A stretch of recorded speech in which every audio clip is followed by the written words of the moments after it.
Hello everybody, my name is Samantha and I sailed on the spring 2023 voyage of Semester at Sea. And today I wanted to make a little Semester at Sea master guide. So whether you are sailing on a future voyage or are just interested in learning more about Semester at Sea, then this video is for you. And I'm trying to include some things that other videos may not mention because I know I watched tons of videos before my voyage, and honestly there are some things that I wish I knew beforehand that I didn't know, so I'm going to be sharing those with you today. So first of all, just to get this out of the way, what is Semester at Sea?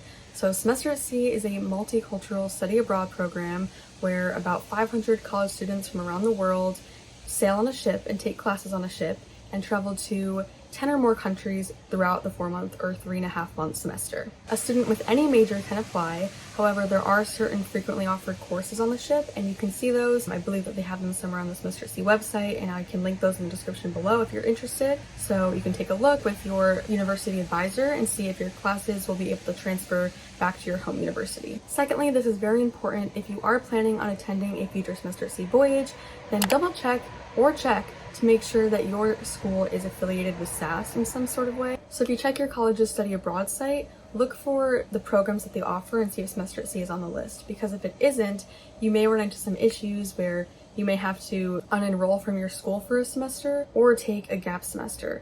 So definitely talk to your advisor. In my case, my particular school was not affiliated with Semester at Sea, but because I went to a state school, there was another state school that was affiliated, so then all of the New York State schools were affiliated with Semester at Sea. And this is going to be a reoccurring theme throughout this portion of the video.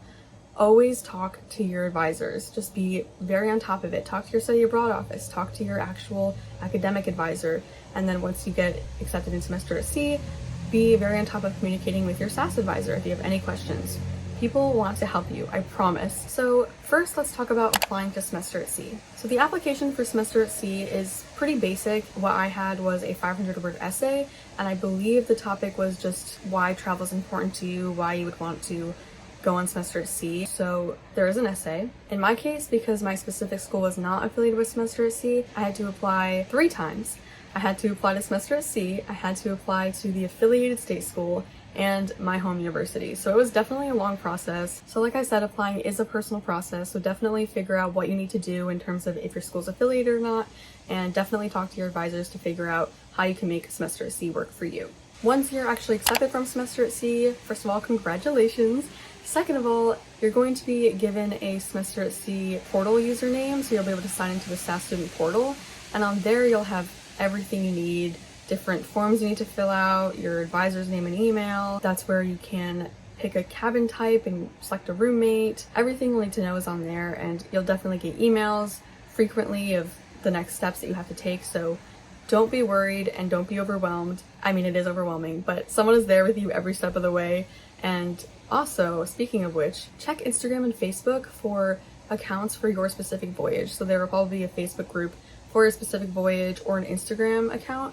And a lot of people in my voyage actually didn't know about this, but through those groups we had GroupMes, so a group chat on the app GroupMe. We would talk about everything there. If we got a new email and we were all confused as to what steps we had to take, we would just talk with each other and figure out what we had to do.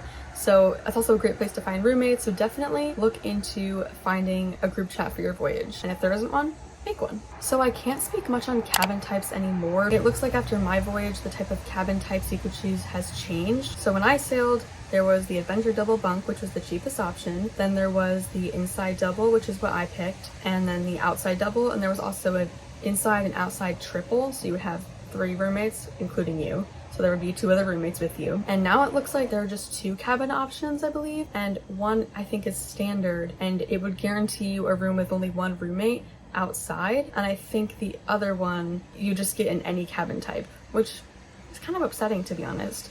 I definitely liked when you could choose if you had 1 or 2 roommates, and also if you were outside or inside. Also, side note, if you get cabin 8107, please let me know. That is the floor for professors, and I was on that floor somehow. There were only like 4 student cabins on that floor, and somehow I just got lucky enough to get in one. So I had a nice bigger Inside Double, which I was very grateful for because I didn't do anything extra to get that. So next I want to talk about packing. I'm not going to go through everything you need to pack because there are other videos specifically on packing, which I'm sure you've watched or will watch.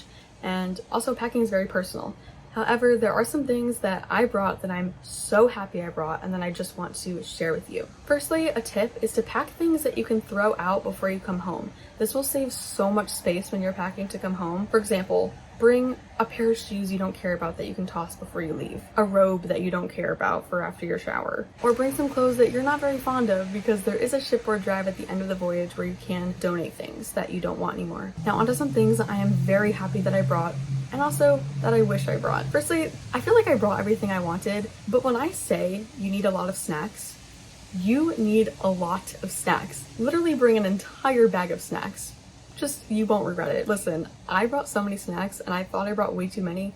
I ate them in like 3 weeks, maybe even less than that, I don't know. And then I just ended up buying so much on the ship, because you can buy snacks on the ship, but they're expensive and they add up. So bring a lot of snacks. I'm serious. I didn't believe this and I was like, Mom, I can't bring any more chocolate. It weighs too much. Bring more snacks. Next, bring less clothes than you actually need. You will be buying clothes in country as you go along, and honestly, I just had so many clothes I didn't know what to do with. But also, the problem was that I brought clothes to wear in each country depending on the weather and if I had to dress more conservatively, but I just felt like I didn't bring enough options. So when we went into more conservative countries like Jordan, Kenya, India, I felt like I was just wearing the same clothes every single day. If they were dirty, I wouldn't have anything to wear. So definitely check the weather of the places you're going to be traveling so you can dress appropriately, and also dress modestly when needed. So check dress codes for places you're going to be.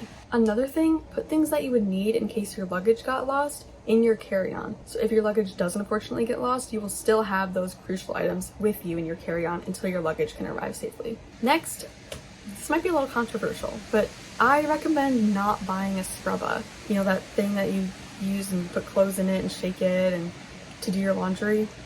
I honestly found it easier to do it in the sink, and my roommate who had one agreed. I had one, totally forgot I had one, and I didn't end up using it the whole voyage. My roommate only used it once, said it was a pain, and then just started using the sink like I did. Instead, I recommend buying these washer sheets. They're very easy to pack, and I think they're much easier to just put your clothes in the sink, fill it up with water, and add these little washing sheets so they just kind of dissolve in the water. I think that's much easier than having your scrubber that you have to clean after every use and then leave to hang up. Honestly, laundry is a little bit of a thing, and actually I do talk a lot more about laundry in this video at this timestamp. I talk about how much laundry costs. Do I recommend paying for laundry or doing it in the sink? Spoiler alert, I did half and half. What sort of things I would send to the laundry versus wash on my own, and also what the laundry sheets that they give you look like, so you have to fill them out before you do the laundry. So if you want to learn more about laundry, check out that video at this timestamp. Okay, now these are the 3 things that I brought that I am so glad I brought and I think everybody needs to bring. 1, bring a fanny pack, one that you can just like have up so that it's not hanging down and nobody can take things out of it when you're not looking. I loved mine. I brought it with me everywhere. I felt so much safer having it right in front of me, and it was definitely one of my favorite things that I brought on my voyage. My second favorite thing that I had, which is also in terms of having a bag, is my backpack carry-on. I will link the exact one I have down below. Literally a lifesaver. I don't know how, but everything fits in this bag. I used it as my carry-on going to the plane and back. Listen, so much fits in this bag. Like, when I go on vacation, I wear a lot of clothes because I don't like re-wearing things after they've been worn. So I like fill up a huge laundry bag, like this big of clothes. It fits in there with my computer, with everything else. I don't know how, but it's an incredible bag, and I use it still now, even when I travel just somewhere for the weekend. Seriously, this is so much better than having a little suitcase when you're in country. If you're going on like a 3-day trip, get this carry-on. It will save your life. The third most important thing that I'm so glad I brought that a lot of people didn't bring is cash, the currency of each country. A lot of my friends relied on card, and a lot of places didn't take card, especially if you're on little street markets or things like that. And so a lot of people would turn to me because I had cash, and then you can see how that would go. So please bring cash. You will regret it if you don't. I think I got 75 US dollars worth for each country. I recommend probably 75 to 100 USD for each country, less or more depending how much you think you're gonna spend. But all you have to do to that is just go to your bank and ask for international currency. And it was sort of a hassle though, because she was like, oh yeah, sure, which country? And I was like, well, there was multiple. I surprisingly got a call, I think the next day or 2 days later, that the currency had already arrived. So, but yeah, definitely go to the bank and get international currency. You will not regret this. Similarly, if you don't already have one, try and get a credit card without foreign fees, because they will add up if you do not have a credit card that doesn't have these foreign fees. And on that same note, if possible, I would suggest having a credit card that you're going to take with you in country, and also one that you can leave on the ship just in case your current one gets stolen or hacked or something happens to it. You have a spare, maybe even another one if possible. Also, side note, please never leave your ship ID, your credit card in your phone case, because if your phone gets stolen, everything gets stolen. Please don't do that. Please put your belongings in a wallet. Keep your phone tucked away, not in a pocket, but I put it in my front pocket of my fanny pack. There were cases where people's phones did get stolen, and if you have everything in your phone case, that will also get stolen. So please be wary about that. And then some other things, bring photocopies of your passport, your birth certificate, your social security number, if this applies to you. It's just good to have. Don't need to go like get it professionally done. Just use like a scanner or your printer, take a PDF photo, print that out, just so you have it with you. And then also, like I said, you're gonna be getting emails before the voyage of everything you need to get done. There will be perhaps vaccines that you need to get. I needed to get the yellow fever vaccine because we were going to Kenya. There may be medicine you need to get. I needed to get malaria meds beforehand, visas you have to apply for, and all of this is a step-by-step process. Don't try to do it yourself. Wait until SAS lets you know that it's time to do these things. So wait for the emails, wait for the announcements, you'll be all set. Okay, so I think that's all I wanted to say pre-embarkation, and now I wanted to talk a little bit about what goes on actual embarkation day and also the first week of the voyage. So on embarkation day, you are given a selected time to travel to the ship. I believe it's by last name, or at least it was on my voyage, and you travel to the terminal, you go through, give them your luggage, give them your passport, any visas you have. They'll keep this. You get your ship ID, your room number, your cabin number. They'll go through security, and then you'll go on the ship. And then once you're on the ship, you'll go to the student union and you'll just tell a lot of people what your name is because they have to give you papers, and you'll go through a little assembly line and these things, and then you'll be off to your cabin. You will not have access to your luggage for a while after you enter your cabin. Before you travel to the ship on embarkation day, put stuff that you need in your carry-on so you'll have it in your cabin while you're waiting for your luggage. So if there's things you want to set up in your room while you're waiting for your luggage, you can do that. But definitely put some stuff if you want it in your carry-on, because you will not have access to your luggage for, I think I didn't have access to it for 2 hours, maybe a little bit less, but it was a pretty long time, longer than I expected. So definitely be on the safe side and put stuff that you need in your carry-on. And then once you get your luggage, you'll be able to set up your room. Cabin. Oh my gosh, I'm so out of the loop. I used to always get mad when people would say their room or call it a boat instead of a ship, and now I'm like doing the same things. I feel like I'm out of that world now. It's weird. And then yeah, you'll watch the ship leave that night. Embarkation day was not that big of an event. I thought it was going to be much more difficult, very easy process. I was like in my cabin like that. It was very quick. And so the next day there is no class.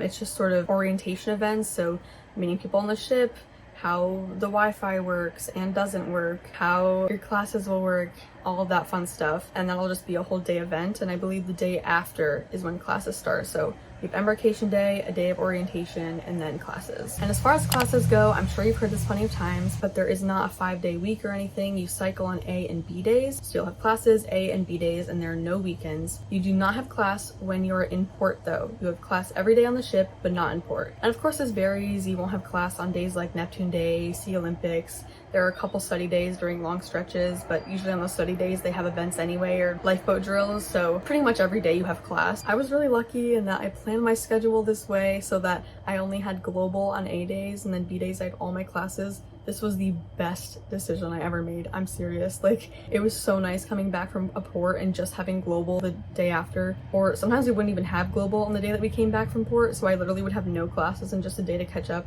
Whew, it was so nice. Seriously, if you can and you haven't registered for classes yet, try and do something similar like this, where you put all classes on one day and then just global on another day.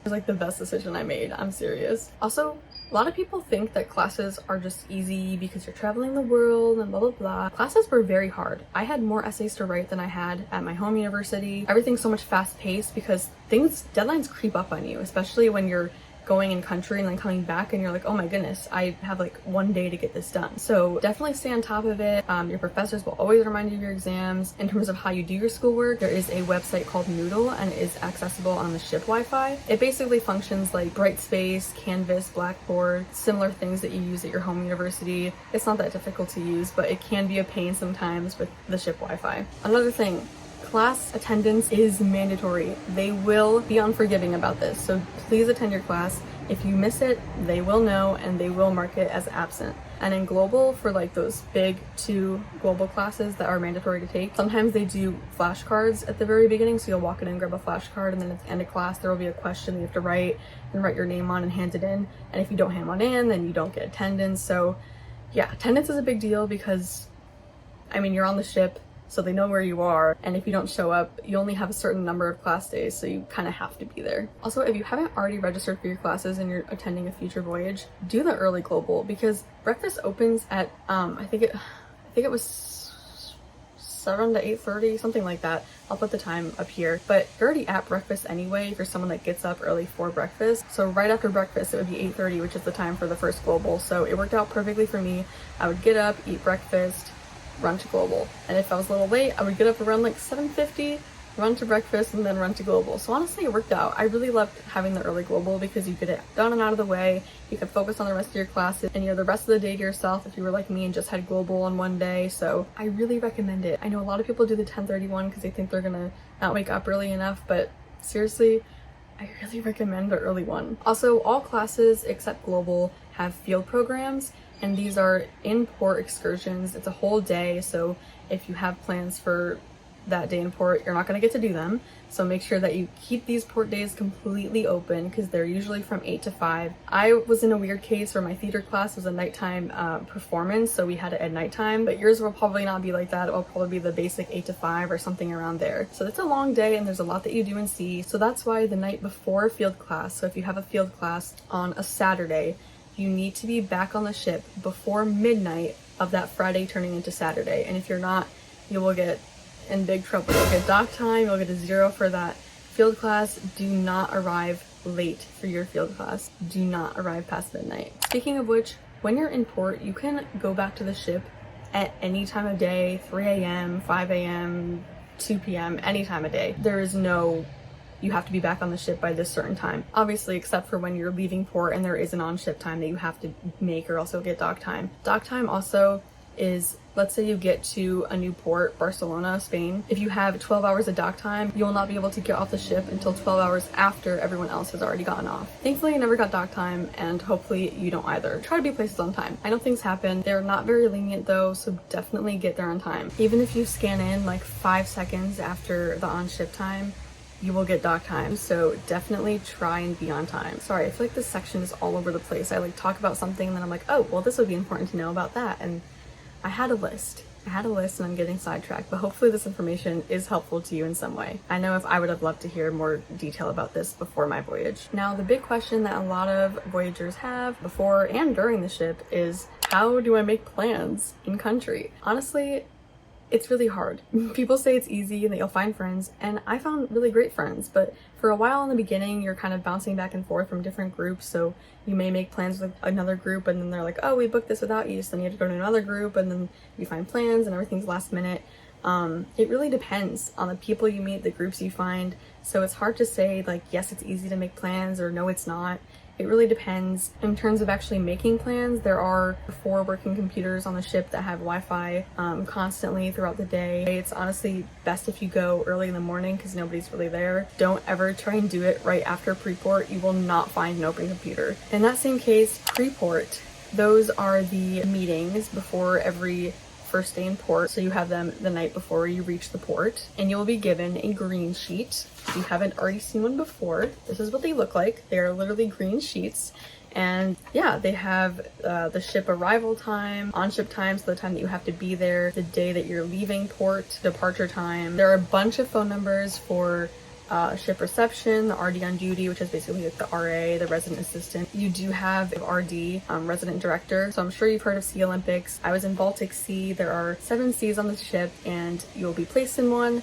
and every ship has their own RD. So during your time in port, there will be an RD on duty, so it does have the phone number to reach them. And also on the back, there is everything you need to know about field classes and field programs. I think I may have said field programs when I was talking about field classes. So it has where you'd be meeting, what time you'd be meeting, who's running them, etc. So all of the information you need for a port is on these things. They also send you a PDF version via email, so if you lose it, you will still have access to it. Also, at every stretch at sea, there is an Interport lecture, and this is usually a native from the next country that you're going to be visiting who just sort of gives a lecture, who sits in on different classes. I had some Interport lecturers in my class, and they'll just be happy to discuss with you about their home country. These people are very knowledgeable. They're so happy to share information about their country with you, and honestly, I learned some of the most important things from these Interport lecturers. So definitely don't skip the Interport lectures, and if you're lucky enough to have one in your class, ask them questions. Do not be afraid to ask them questions.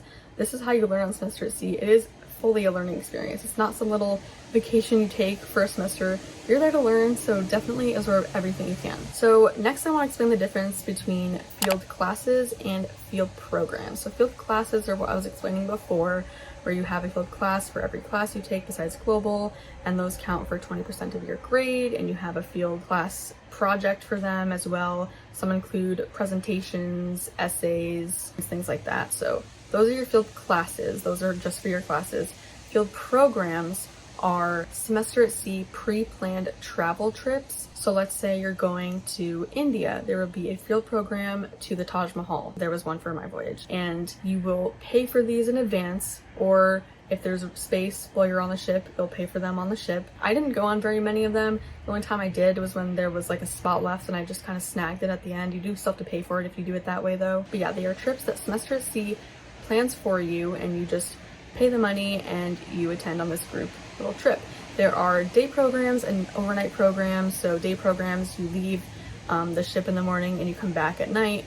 And there are overnight programs where you leave and don't come back for a couple days, maybe overnight, maybe a couple nights. And I didn't really have any interest in doing field programs, mostly because I kind of like the freedom of being able to go anywhere you want and not be restricted to what the people around you are doing. They also are very expensive. There was one case where there was an open spot of a field program, and I went and we were only gone like 3 hours, and I think it was $200 that it was, and I didn't even know the price until afterwards. So I kind of regretted taking that, but yeah, it definitely depends. If there's a field program that you're like, wow, I really want to do this, maybe sign up for a couple, but sometimes in the long run they end up being more of a pain, because then you'll make friends and then they'll be like, oh, what are you doing on the second day of Croatia? We're gonna go and take an overnight trip to Paphos, and you're like, oh, well, I have a field program on that day. Basically, by planning field programs, you may be disrupting plans that aren't even planned yet, if that makes sense. Wait, by planning field programs, you may be taking away from plans with other people that aren't planned. This isn't,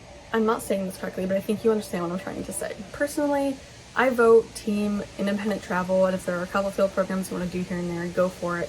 There are some people where they only did field programs, and if that works for you, then that works for you, great. But definitely figure out what you want to do more. The only country that I really wish that I'd done a field program for was the Taj Mahal, because I had no plans for any of the countries going in, which was good.